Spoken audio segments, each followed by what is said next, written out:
Command Center in Longmont, Channel 3 presents the Longmont Cable News.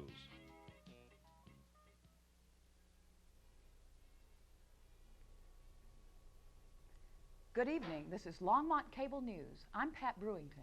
And I'm Bob Bowes. Welcome to the inaugural edition of our news program here on Channel 3, but more on that later.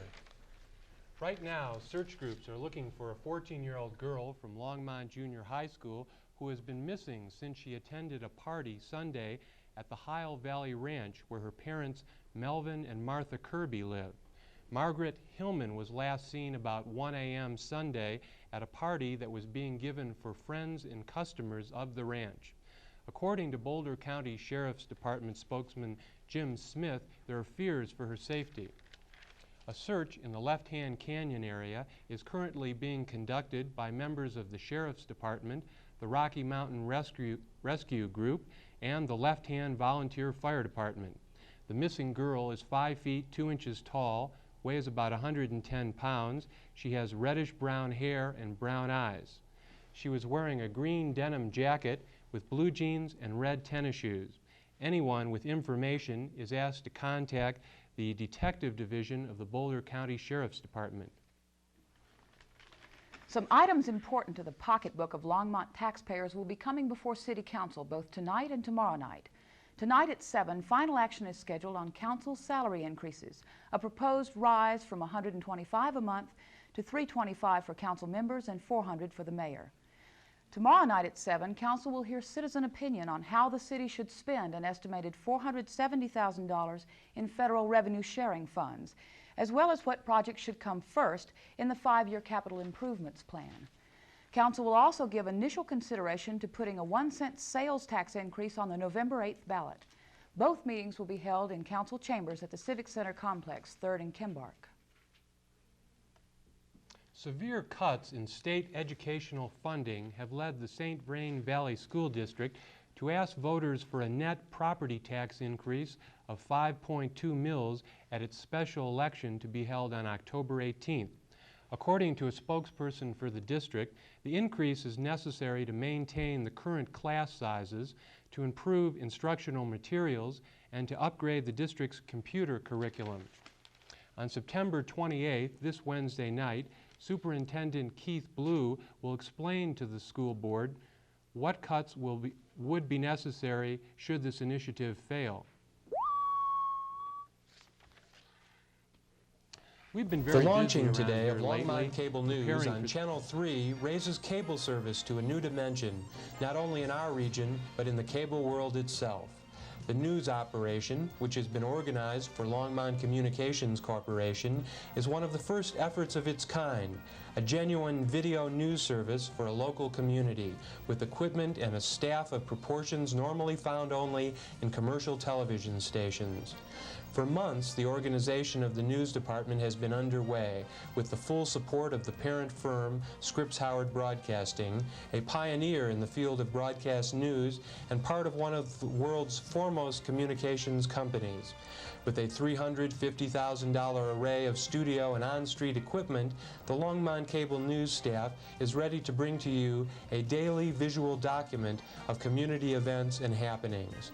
In winning the approval of Longmont voters for the Franchise Award in May 1982 with a 72% majority, Scripps Howard had committed itself to an ambitious schedule of local originations, eventually to total 20 hours a week.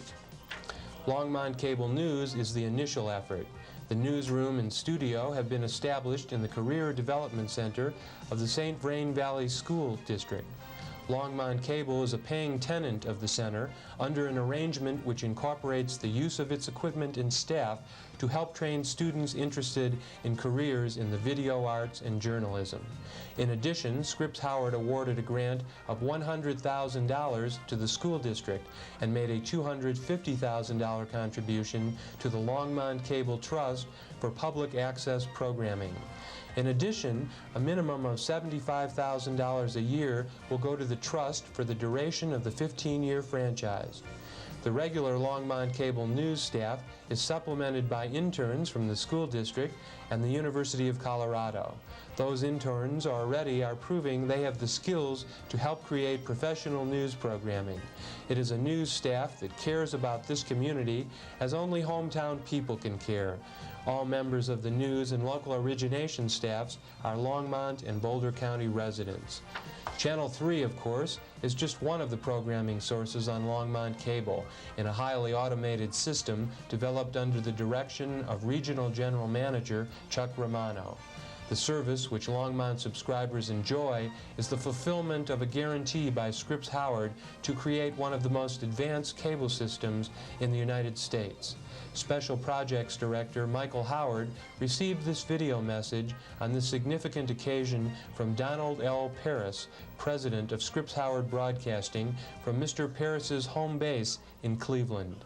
Hello, Mike. It's a pleasure to send you this greeting from the very first Scripps Howard TV news operation to the very newest. Mike, this is where TV news really began, the Channel 5 newsroom in Cleveland, Ohio. That was in 1947. We had about 4 or 5 people, some 16mm cameras that broke down a lot, and one 5-minute newscast a day. Today, we have our own satellite uplink, 2 helicopters, and a staff of more than 150. And all of them say congratulations to you and your people as Scripps Howard begins its CATV News in Longmont. We all envy you, pioneering in cable news in a wonderful, fast-growing town full of friendly people, Longmont, Colorado. We all wish you all the very best. Our science and technology specialist, Paul Danish, will be here to tell us about an amazing new storage disk.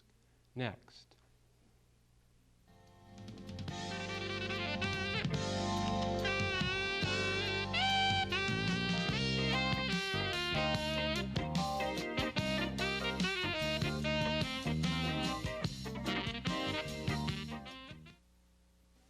The lost viewer searching for something different on daytime TV. Then she found USA Cable Network and Kathy Smith teaching aerobics, cooking tips on Women's Day USA, Edie Locke with fashion hits, USA's classic movies, and Sonia with provocative interviews. Feeling rejected? Oh, well. So if you're a lost viewer, watch USA Cable Network and find a world of entertainment every weekday. The Learning Channel helps you to learn the latest: research, science, health, business. Today's computer chip in your personal robot. In the future, you'll be living longer thanks to science. But what about your diet? Where will you live? And how will you get to work? Maybe it hasn't been invented yet.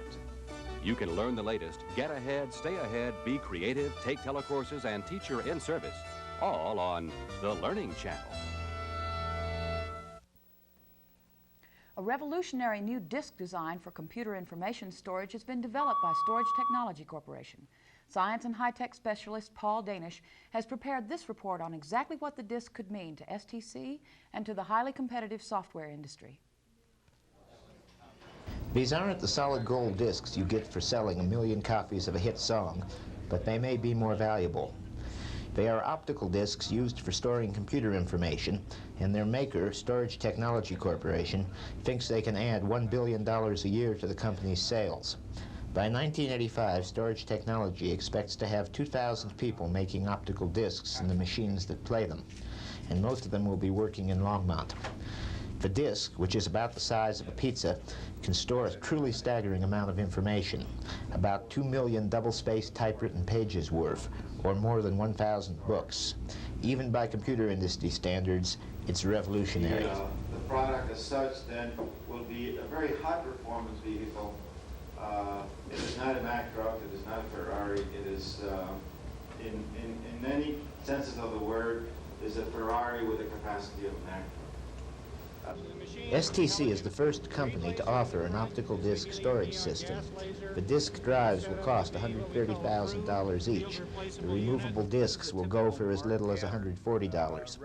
How does it work? A laser about the size of a grain of sand is used to make permanent marks on the disk material.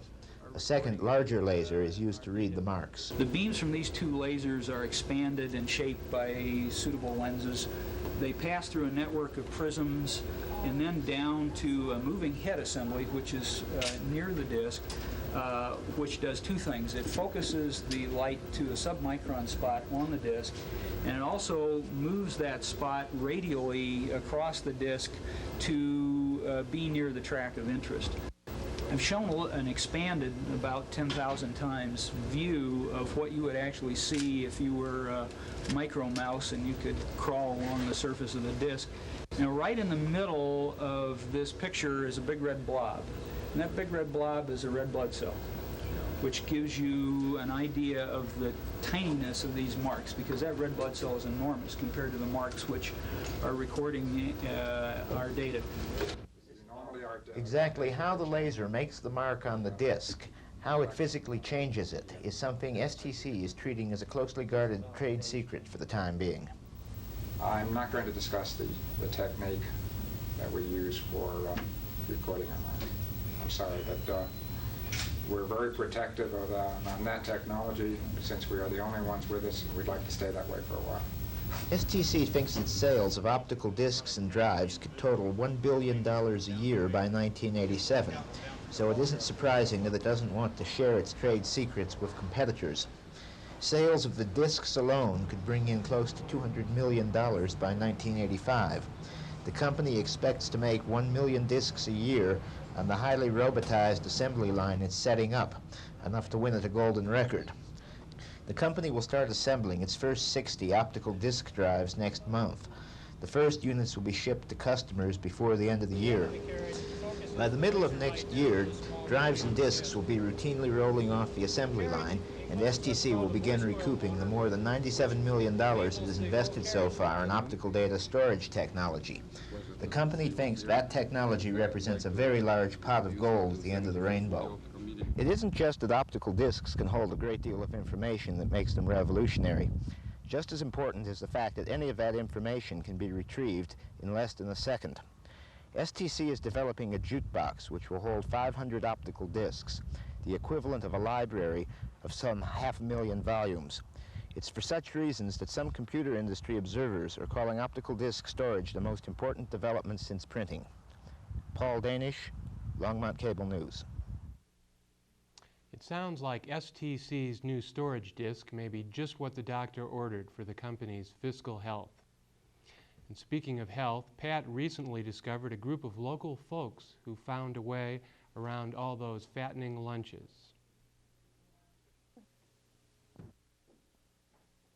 Inactivity, excess weight, and stress can take a high toll on health these days, but some Longmonters are combating all three problems at once.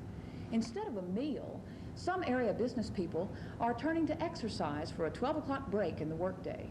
Exit the 3-martini lunch and enter the Longmont Athletic Club's noon-hour fitness class.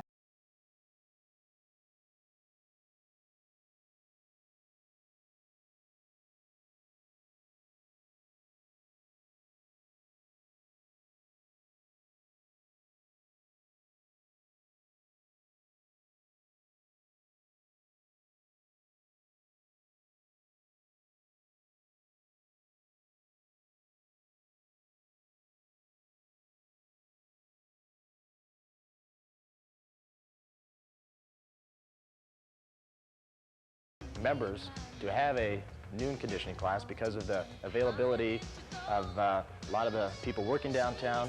They wanted to work out before they headed back out of downtown Denver to go back home at night. After working out, it's very easy. We have showers here. They can shower and go back to work or go back to the house.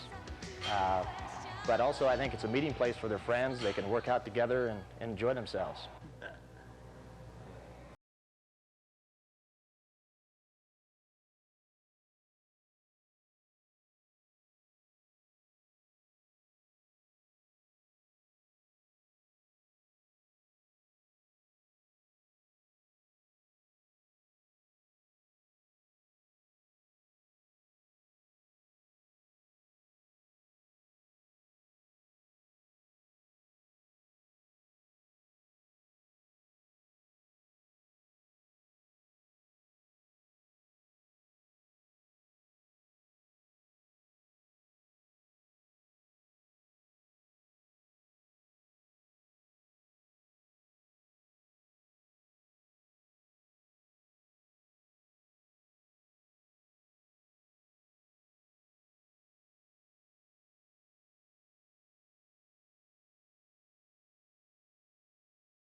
during a minute as it normally would if it hadn't been exercised, which means that your resting pulse rate will be lowered. It helps lower your levels of blood sugar, which will decrease the possibility of arteries clotting up later on in life with all the fatty tissues there. It also makes the heart stronger, okay, and increases the size of the coronary arteries. So there's a lot of benefits, lifelong benefits.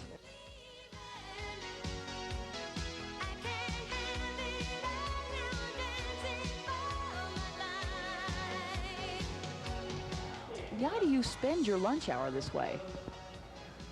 Well, I'd like to say I spend it this way instead of eating, but I eat, and that's how come I have to spend it this way. Why on earth do you do this for your lunch hour? Some days I wonder. No, it gives me a real sense of accomplishment after I'm finally through it.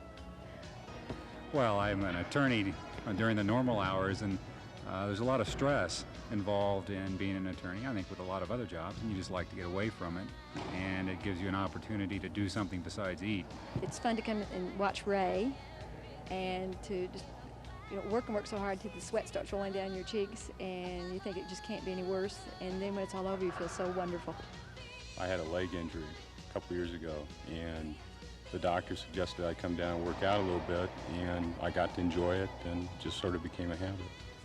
Recent studies indicate that 30 minutes of aerobics done at least 3 times a week can help control weight, stress, depression, and even high blood pressure. For most of these midday exercisers, however, the immediate benefits are equally important. An exhilarating break before the afternoon's work, friendship with other regulars in the class, and the knowledge that instead of adding calories from lunch, they've just burned up the ones from breakfast. This is Pat Bruington for Longmont Cable News, Channel 3. Pat, that sure looks like it was a lot of fun. It really was, Bob. But taping the class was a lot easier than running in it. We'll be right back with some special guests on Channel 3 in just a minute.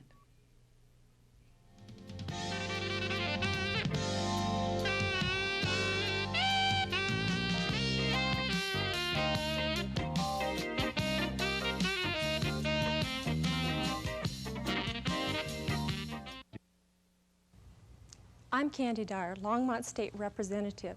I'm extremely concerned about health care costs today. Every man, woman, and child spends approximately $1,200 a year on health care costs.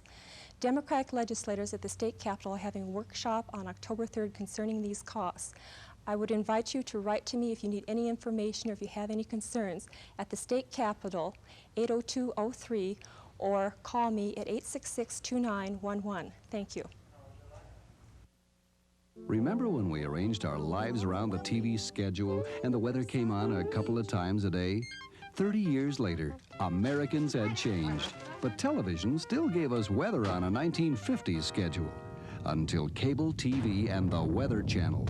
24 hours a day, cable lets you make up your own TV schedule. Movies, sports, music, news, and anytime you want it, the Weather Channel. Weather on your schedule, only on cable. The Weather Channel. On this occasion of our first newscast, Longmont's Mayor Bill Swenson joined Channel 3's Pat Bruington and Longmont Communication Corporation's President George Jelnicker earlier today in our studios.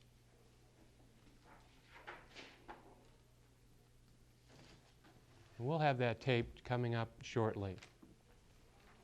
It was nice of the mayor to come down here today. We certainly appreciate that. We're pleased to have with us here in the studio today the president of Longmont Communications Corporation, Mr. George Jelnicker, and the mayor of Longmont, Mr. Bill Swenson. Thank you, gentlemen, for joining us and helping to launch our Longmont Cable News Show.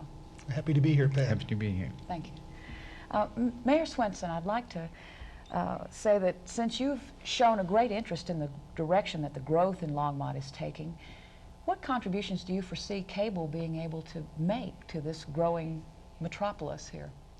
Well, Pat, I have a lot of exciting ideas that can happen in cable TV. I think, of course, we'll cover the city business of the city council, which I'm involved in, of course. I'd also like to see things happening around the city. take in some events that we don't get coverage of now from the other news media and stations that we have access to. I think we'll even be using cable TV to transmit our traffic signals when we get our computerized traffic system in place. I'm looking forward to the day when I can hook up a small personal computer to the cable TV and get information from all over the country or the world, from interesting items and information and stock reports and everything of that nature. So I think there's a tremendous future in cable TV in Longmont. I hope we can really do it justice with local origination and other things of that nature. Well, I certainly hope so too. And I just wanted to ask you one thing about council. The city attorney, Ralph Josephson, has said that once the cameras arrive to provide coverage of city council meetings, he intends to brush up on his dramatic talents and also to wear spats to council meeting. Do you intend to change your dress or otherwise? I don't think I'll change too much about myself, Pat. I know Ralph puts on a good show now, and I wouldn't want to take anything away from him. But I'm comfortable the way things are going right now. I think we have things pretty well under control. I hope there won't be any playing towards the camera in the council meetings. We can do without that. I'm sure we can. Thank you, Mr. Mayor. And Mr. Jelnicker, as president of Longmont Communications, you were obviously instrumental in getting the franchise for the city voters here. Did you ever think this day would come, we'd be sitting here on the set? Well, as a matter of fact, I did. I think that all the effort that went into it and all the people that worked so hard, I could see, even during the initial phases, that this day would come to pass. I think that I'd also at this point like to thank all of the people in the community for their help. In particular, I think Chuck Romano deserves a hand for all of his efforts in building the system. I think, and all the people that worked for him. And also I'd like to thank the people in the city that we had to deal with during the process. And I think that also is the reason that we're here where we are today. All right. How many homes do we have hooked up to date? I think the last count was about 8,500. Oh, that sounds so we're moving along. Marvelous. One last question for you. There is a feeling that perhaps cable heralds 1984 and Big Brother would be watching. Do we really have anything to be afraid of as we sit and watch HBO? Oh, I don't really think so. I think that's just a superstition. I don't think it will be much different other than the programming that we'll get and so forth. I agree with you. And thank you very much, gentlemen. I want to appreciate both of you helping us to launch our new show, and hope you'll be watching on Channel 3 each time. We will. Certainly will, Pat. All right. Good night. I've certainly been enjoying this introduction to Indian summer, and I'm hoping our weather person, Katie Roach, will tell me this is going to last for a long time. Bob, it looks like Indian summer has been in our area, but the end of the week might not be that nice. Let's take a look at current conditions. The temperature was 77 degrees, the barometer 30.10 and steady, humidity 52%. The wind was 5 miles out of the east, and today we didn't have any rain. Taking a look at the weather map, the highs tomorrow should be in the high 80s in Longmont. And as we can see, the forecast tonight should be cool in the 40s to 50s.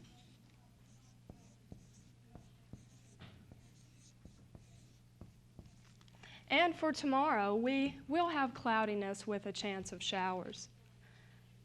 Longmont is under the influence of a high pressure system, so that's why our Indian summer may be ending at the end of the week. But Tuesday through Wednesday should be pretty nice, even though we will have variable cloudiness. Lows tonight should be in the 40s to 50s, and as I said, highs tomorrow should be in the 80s. As you can see in Longmont, we are experiencing an Indian summer. And I guess the temperature has been really nice today. And we'll go back to Bob, and I guess Pat will take over. Pat, looks like it might be a pretty good day tomorrow. I sure hope so. You've given us some great weather up until now. And as a matter of fact, last weekend, all 3 high schools took advantage of that good weather and had terrific football games on Friday night. And Jim Wood managed to be all 3 places at one time, didn't you, Jim? That's right, Pat. I was a track man in college. But not all 3 area teams came home with wins over the weekend, and neither will they next week because 2 of them will play each other. This Friday's matchup between Skyline and Niwot looks to be a good one, as both teams lost by narrow margins in the last plays of their game Friday night. Skyline coach Bill Eisenhagen told me today they were going to have to work extra hard on getting themselves psyched up for the rival Cougars. His team came out of the matchup Friday night healthy. Let's take a look at Friday night's matchup on the highlights. As this pass goes up, for no good. In the second quarter play, Skyline quarterback Gary Kloster connects right here on this pass to Jim McKinstry. And here goes Sean Johnson in for the score. The extra point is good. Skyline 7-zip. But Levelland here marches right back down the field for some good yardage. And Kent Pate ends around for the score right here. Ties it up 7-7. Bill Eisenhagen's halftime talk inspired the Falcons, as here Marty Canawine catches a tough one. Yeah, beautiful catch. But with time running out, Skyline goes for the win with a field goal. It's up. It's up. Oh, no good. Boy, that one hurts right there. So that sends it into overtime. New ruling in the Northern Conference this year. Each team gets the ball on their own 10 as live 4 plays to score. Here Kloster connects with McKinstry for Skyline's score. And they elect to go for the 2-point conversion, and Kloster is sacked. Here Levelland moves in for their score. They tie it up. They go for the extra point, and it's good. The Falcons should be thirsty for a win against Niwot next week. Longmont coach Gordon Kramer was his usual reserved self when I asked him today how he was preparing for this Thursday's game against undefeated Greeley West. He said simply that they were going to have to work hard and practice hard for this one because they were likely to be tested for the first time.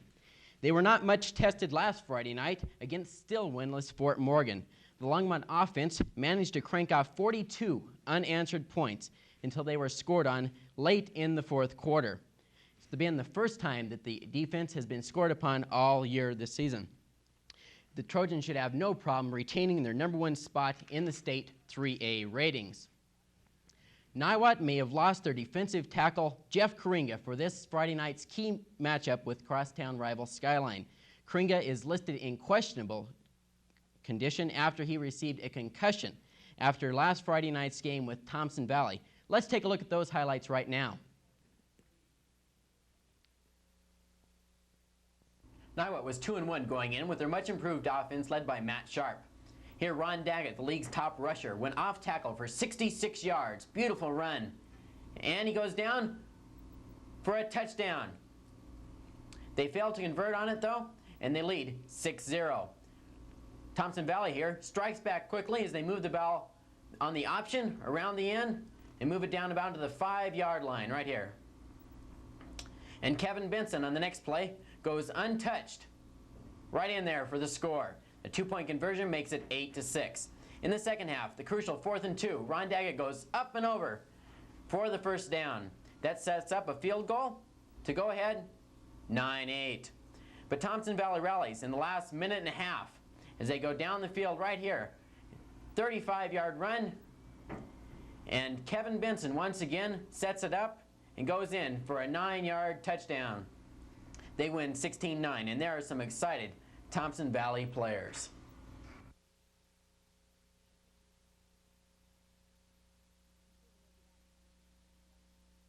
Be sure to make it out for that game this Friday night for Skyline at Niwot. Starts at 7:30 at Everly Montgomery Field.